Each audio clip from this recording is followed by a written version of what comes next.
Oi, meus amores do quinto ano! Tudo bem com vocês? Começamos agora mais uma quarta-feira e hoje nós vamos falar sobre um assunto bem legal de gramática. Porém, antes de nós começarmos a nossa aula, eu quero mandar alguns beijinhos para os meus queridos alunos. Os beijinhos de hoje vão para Gabriela, Gustavo Sampaio, Gustavo Pontes, para a Radassa, para a Isabela e para a Joana.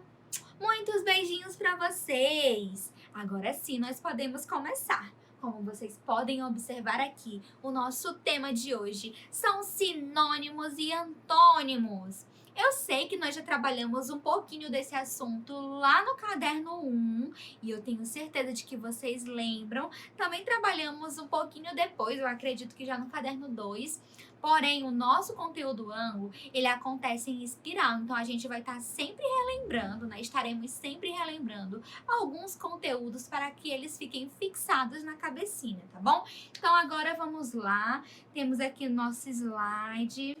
E aí vamos para a primeira etapa, né? O que são sinônimos? Quem é que lembra? Eita, será se os alunos da tia Dani ou da tia Leia lembram o que é sinônimo?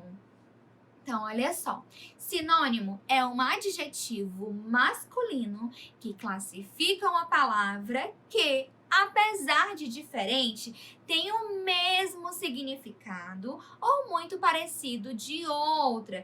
Então, como exemplos de sinônimos, nós temos o bonito e o belo, que são palavras diferentes, mas que possuem o mesmo significado. Bonito é a mesmíssima coisa que belo. Felicidade é a mesmíssima coisa que alegria. Então, sinônimos não é nada mais, nada menos que palavras diferentes que possuem significados iguais. E agora, gente, o que são antônimos? Então, olha só, um antônimo é uma palavra que tem o sentido contrário de uma outra palavra. Portanto, os antônimos, eles são palavras que são o oposto de outras. Então, não basta ser palavras diferentes, tem que ser exatamente o oposto, o contrário de outra palavra. Então, vamos lá. O antônimo de bonito é feio. O antônimo de perto é longe. O antônimo de permitido é proibido. O antônimo de velho é novo. De infiel, fiel. De paciente, impaciente. E assim nós temos vários antônimos por aí.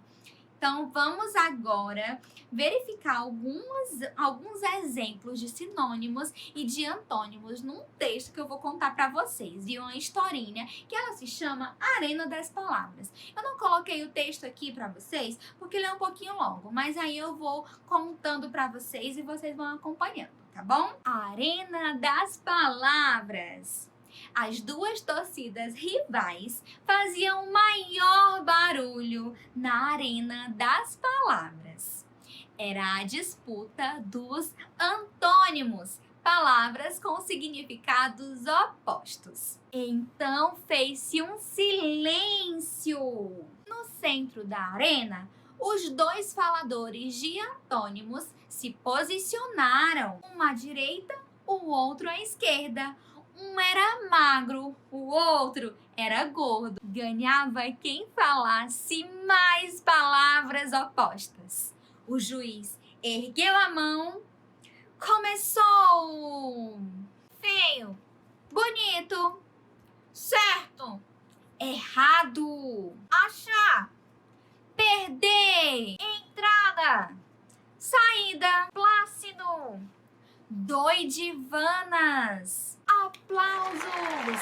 Era uma grande disputa notável. Na torcida, Andréia estava alegre, Marcela estava contente, Zeca estava satisfeito, Beto estava risonho, mas dava no mesmo, Porque na empolgação, a turma de lá saltava e a turma de cá pulava. Era a mesmíssima coisa, porque enquanto uns gritavam, outros berravam e outros ainda vociferavam.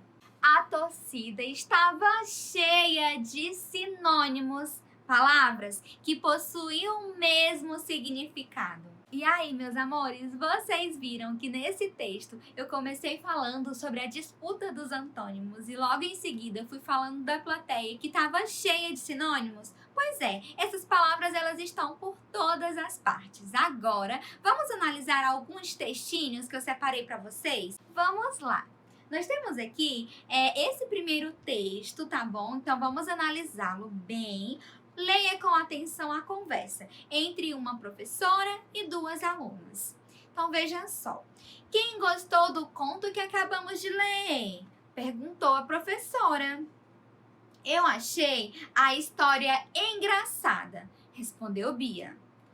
Eu achei a história divertida, comentou Larissa. E aí nós temos a pergunta: Bia e Larissa tiveram opiniões diferentes quanto à história? Então basta analisar. Engraçada e divertida é a mesma coisa. Portanto, as duas utilizaram palavras diferentes, mas que expressam o mesmo significado. Então, elas usaram o mesmo sentido, ou seja, elas compartilham da mesma ideia, né? As duas gostaram da aula. Nós temos aqui também um outro texto tirado do livro O Menino Maluquinho, de Ziraldo Alves Pinto. E aí nós temos aí, ó, o avô do Bocão contando para os amigos. Quando eu vou dormir, levo 2 copos de água pro quarto. Um cheio e o outro vazio. O cheio é para o caso se der sede. E o vazio? Perguntou o pessoal, né? E ele responde: é para o caso de eu não ter. Então, olha só, vê se pode. Gente, nesse texto aqui nós temos um par de antônimos. Vocês vão pausar o vídeo e tentar identificar. E aí, conseguiram? Os nossos antônimos são cheio e vazio. Essas duas palavras são o oposto uma da outra. E agora, para nós finalizarmos a nossa aula, vocês têm aí a atividadezinha que tem lá no livro de vocês. Ela é bem simples, é só uma questãozinha para vocês exercitarem um pouquinho sobre os sinônimos, tá bom? Como vocês já sabem o que são sinônimos, o que são antônimos, então você vai exercitar agora. Então, lá na página 83, nós temos essa questão aí, que você vai ler com muita calma e atenção e vai responder. Então, nossa aula termina por aqui, meus amores. Beijinhos para vocês e até a próxima. Tchau, tchau.